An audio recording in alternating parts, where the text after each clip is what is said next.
Добре дојдовте на Слободен печат. Еве што ни носи овој ден. Изминува уште еден ден во страв, дали да си купиме сирење, кашкавал, јогурт, млеко. И додека ние уште се прашуваме кои млекарници натруеле, Агенцијата за храна и ветеринарство рече дека не ги објавува јавно имињата на млекарниците, кај кои беа утврдени неправилности во нивното работење, бидејќи се уште се правеле дополнителни испитувања. Иако се изречени казни до овие производители, јавноста се уште не знае кои компании продавале производи што не одговарале на декларациите што биле истакнати на млечните производи. Сите оператори кај кои биле утврдени неправилности се санкционирани, а висината на казните се движи од 50 до 5000 евра, во зависност од тежината на прекршокот.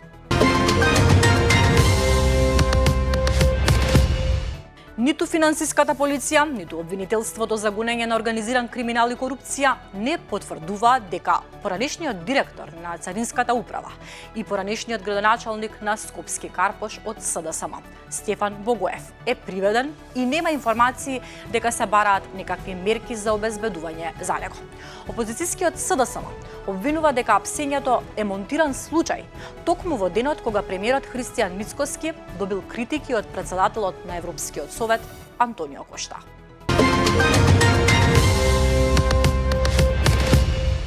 Осуденек во затворот во Струмица денеска доби официјално сведителство за завршено средно образование во рамките на затворската управа, што е прв ваков случај во државата, соопшти од управата за извршување на санкции. Оттаму велат дека се работи за историски чекор напред во ресоциализација и образованието за затворските решетки. Браво!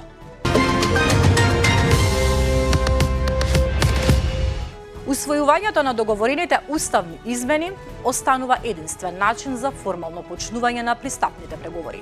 Единствен начин да се постигне напредок кон европската интеграција е преку конструктивен диалог со соседите и преземање прагматични чекори за градење доверба и спроведување на неопходните реформи.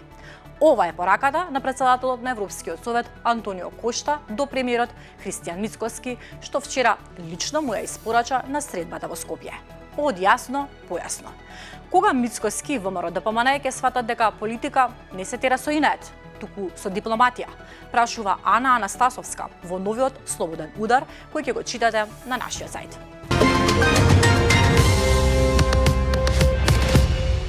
Кратко по најавите за евентуално затворање на базенот Карпош за летната сезона поради голема реконструкција на целиот објект, од Спортскиот центар Борис Трајковски за Слободен печат информираат дека е донесена конечна одлука базенот да продолжи да работи во текот на летото, а потоа, односно на есен, да се затвори и да започне со реновирање.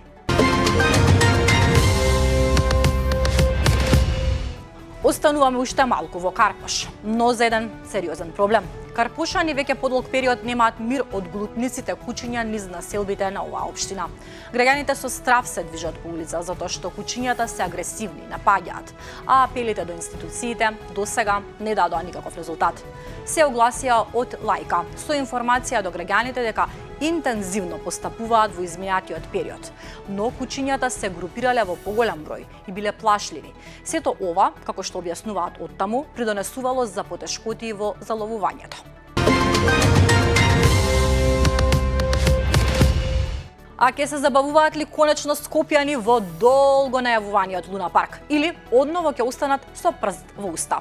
Град Скопје на почетокот на мај склучи договор за проектирање, набавка и монтажа на реквизити за забавен парк со партерно уредување и придружни објекти со фирмата Мастев, вреден над 620 милиони денари.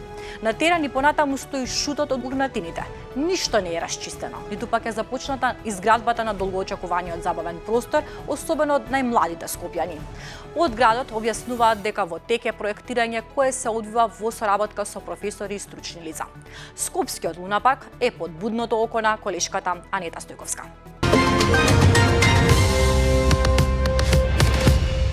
Во сила стапија новите правила за влез во Хрватска.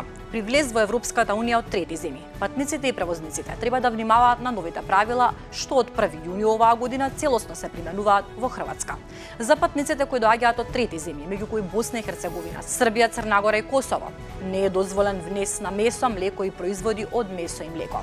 Дозволено е да се внесат до 20 килограми риба и рибни производи по човек, како и до 2 килограми мед, јајца и други производи од животинско потекло. Трагична несреќа се случила вчера во Хрватска, во која 48 годишен ветеринарен работник загинал откако кобила го удрила во градите, додека тој и вршел третман на копитата во шталата.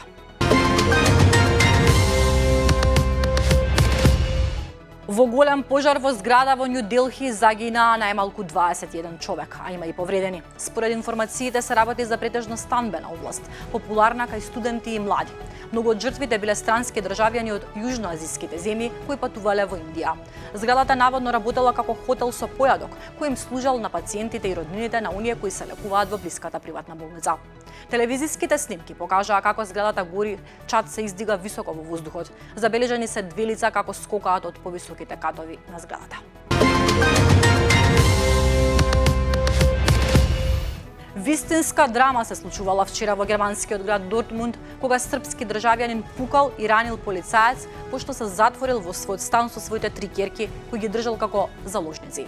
Според информации од германските медиуми, утринава околу 3 часот и 30 минути, осомничениот 51 годишник доброволно ја напуштил зградата и се предал на полицијата, пошто бил уапсен. Полицијата потврди дека децата кои биле затворени во станот се безбедни и не се повредени.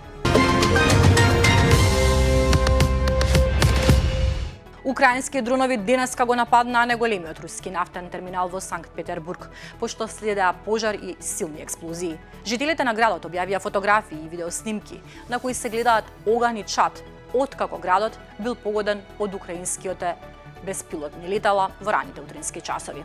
Преку овој терминал се примаат и се испорачуваат нафтени деривати по речен, железнички и патен транспорт, а неговиот годишен капацитет изнесува околу 12,5 милиони тони. Американската војска истрела ракета кон танкер што пловел кон Иран, како дел од блокадата што ја спроведува председателот Доналд Трамп, кој врши притисок врз Техеран да преговара за мировен договор според неговите услови. Иран потоа испука ракети и дронови, при што беше погоден и објект од аеродром во Кувајт.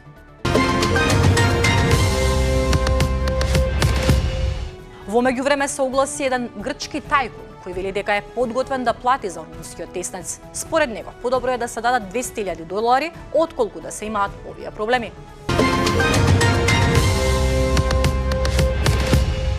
Стотици луѓе синоќа се собраа во Саутемптон, Велика Британија, во знак на протест поради убиството на Хенри Новак, а судирите со полицијата избувнаа во близина на домот на неговиот убиец. Немирите се случија и покрај апелот од семејството на убиениот млад човек, неговата смрт да не се користи за поттикнување подалби.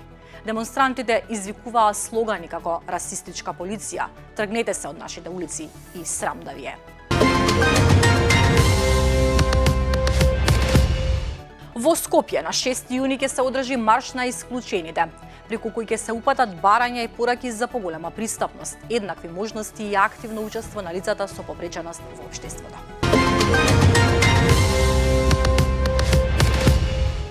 Денеска, покрај тоа што им честитаме именден на Елена и Костадин, ги поздравуваме и сите велосипедисти. 3 јуни ширум светот се одбележува како Светски ден на велосипедот, посветен на едно од наједноставните, најдостапните и најодржливите превозни средства што човештвото го користи повеќе од 2 века. Малкумина знаат дека првите велосипеди во Скопје се појавиле уште во 19 век. Во тој период во Скопје и Битола започнува развојот на велосипедизмот, кој подоцна прераснал во организирана спортска и рекреативна активност. Во првата половина на 20 век биле формирани и првите велосипедски клубови и друштва, а велосипедот постепено станувал се почесто превозно средство меѓу граѓаните. Прочитете повеќе за ова од Ана Јанева. А сега за љубителите на фудбалот. Сакате да носите дрес од Пеле? ќе ви соопштам една брилијантна шанса за тоа. Ама ќе треба да го одврзете чекмеџето. Дресот што го носеше легендарниот Пеле на финалето на светското првенство во 1958 година ќе биде ставен на аукција во Сотбис од 29 јуни до 16 јули, а се проценува дека ќе се продаде за над $6 милиони. Од мене толку. Многу повеќе информации ќе најдете на slobodnpečat.mk. Се читаме.